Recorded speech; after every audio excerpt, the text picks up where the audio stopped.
आज का नोटिफिकेशन टीचरों की रिक्रूटमेंट से रिलेटेड होगा, Andaman and Nicobar teacher recruitment. तो सबसे पहले आपको Andaman and Nicobar teacher recruitment ये अपने ब्राउजर पर टाइप कर देना है और फिर इस वेबसाइट पर, हो सकता है आगे पीछे हो जाइए, तो ये आप यहाँ पर लिखा हुआ है edurec.andaman.gov.in, इस पर क्लिक करना है तो आपके सामने इनकी वेबसाइट ओपन हो जाएगी। देखिए यहाँ पर ऊपर ही लिखा हुआ है, यहाँ पर अगर आपको रजिस्टर करना है क्लिक हेयर टू रजिस्टर, तो आप रजिस्टर कर सकते हो। तो सबसे पहले हम नोटिफिकेशन पढ़ेंगे और 9 दिसंबर तक आप आवेदन कर सकते हो, 30 दिसंबर इसकी लास्ट डेट है। अब देखते हैं कि कितनी पोस्ट निकली हुई है। देखिए अगर पोस्ट की बात की जाए तो टोटल पोस्ट 380 पोस्ट है और उसके अंदर डिस्ट्रीब्यूशन किया गया है। जनरल के लिए 205 है, ओबीसी के लिए 121 है और ईडब्ल्यूएस के लिए 38, एसटी के लिए 161 है। तो पे स्केल कितना रहेगा, 44,900 से स्टार्ट होगा और 1,42,400 तक आपका पे स्केल जाएगा। अब यहाँ पर जो वैकेंसी हैं उनका डिस्ट्रीब्यूशन किया गया है, जैसे कि हिंदी लैंग्वेज के लिए, इंग्लिश लैंग्वेज के लिए, बंगाली लैंग्वेज के लिए, संस्कृत के लिए, सोशल साइंस बंगाली के अंदर, सोशल साइंस हिंदी, इंग्लिश के अंदर और मैथमेटिक्स बंगाली, मैथमेटिक्स हिंदी, क्योंकि अंडमान एंड निकोबार के अंदर जो बंगाली भी बोली जाती है, क्योंकि वो बंगाल के पास में है, तो वहाँ पर बंगाली भी बोली जाती है, हिंदी भी बोली जाती है, इंग्लिश भी बोली जाती है और बंगाली भी बोली जाती है। तो यहाँ पर अलग अलग ये दिए हुए आप, जैसे कि फिजिकल साइंस हो गया, बंगाली के अंदर फिजिकल साइंस हिंदी और इंग्लिश के लिए, तो आप वैकेंसी को देखकर फिल कर सकते हो कि आप कौन सा क्राइटेरिया फिल कर रहे हो। जो भी आपको जिस भी सब्जेक्ट में टीचिंग करनी हो, एज कितनी होनी चाहिए, मैक्सिमम 30 साल आपकी एज होनी चाहिए मैक्सिमम। अब बात करते हैं कि एज रिलैक्सेशन आपको मिल जाएगा, हम देख लेना, मेन चीज पर चलते हैं कि भाई इसके अंदर क्वालिफिकेशन क्या होनी चाहिए। देखिए आपको सबसे आपने एक तो सी टेट को क्वालिफाई किया होना चाहिए, ठीक है। पेपर से जो सी टेट यहाँ पर लिखा है, pass in the paper second of the center teacher eligibility test, तो ये आपने जो भी ये मतलब कंडक्ट कराया जाता है, जो टीचर बनना चाहते हैं उनको पता होता है।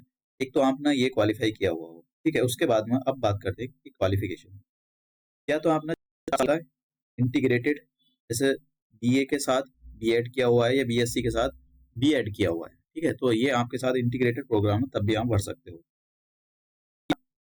अगर आपके पास यहाँ पर कॉम्बिनेशन में कुछ दिया हुआ है कि जैसा आप मान लो कि लैंग्वेज के लिए चूज करना चाहते हो, तो आपके पास Hindi, English, Tamil, Bengali, Telugu, Sanskrit as a main subject होना चाहिए ग्रेजुएशन में, ठीक है। अगर आप मैथमेटिक्स पढ़ाना चाहते हो तो इन्होंने बोला है कि भाई आपके पास 3 साल की डिग्री होनी चाहिए, फिर टू सब मैथमेटिक्स होना चाहिए, हमने 3 साल जैसे कि मैथ पढ़ा हो, फिर इसमें से कुछ 2 सब्जेक्ट होने चाहिए, फिजिक्स, केमिस्ट्री, कंप्यूटर साइंस और स्टैटिस्टिक्स। फिर उसके बाद में आपको फिजिकल साइंस पढ़ानी है, फिजिकल साइंस और chemistry as one of the in subject at the bachelor degree. तो ये सारी चीजें दी गई हैं, आप देख लेना कौन सा क्राइटेरिया फुलफिल कर रहे हो इसके अंदर।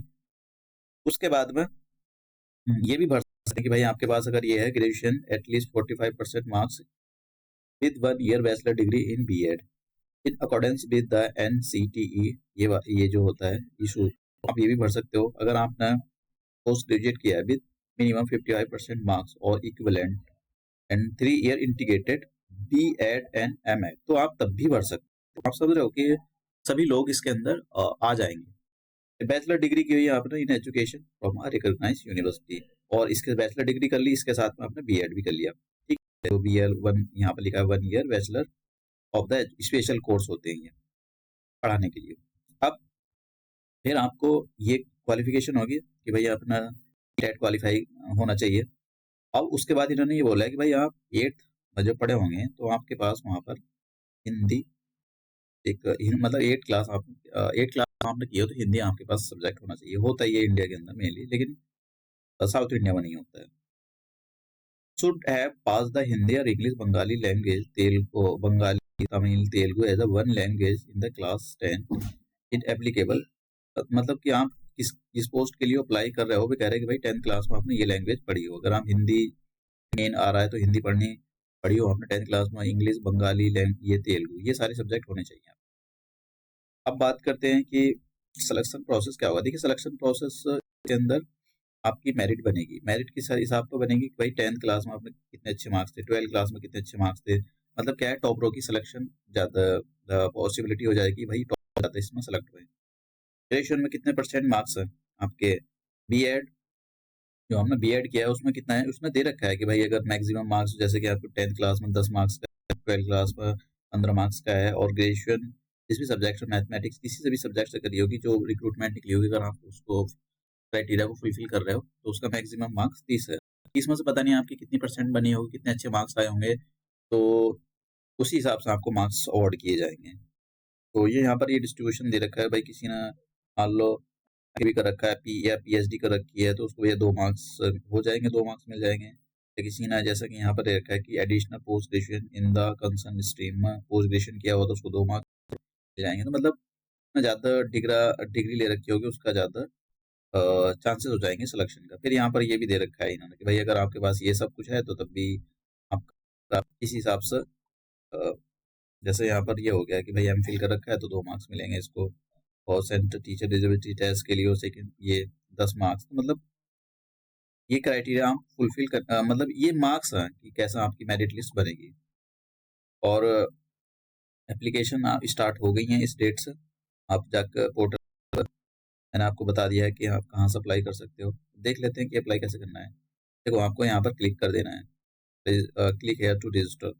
तो आपके सामने ये फॉर्म फिल हो जाएगा, और आप जो भी इसमें बेसिक इन्फॉर्मेशन मांगी है तो उसको फिल कर देना, और जो भी अगर मांगेगा वो कर देना, बाकी और कुछ है नहीं। इसके सैलरी काफ़ी अच्छी है।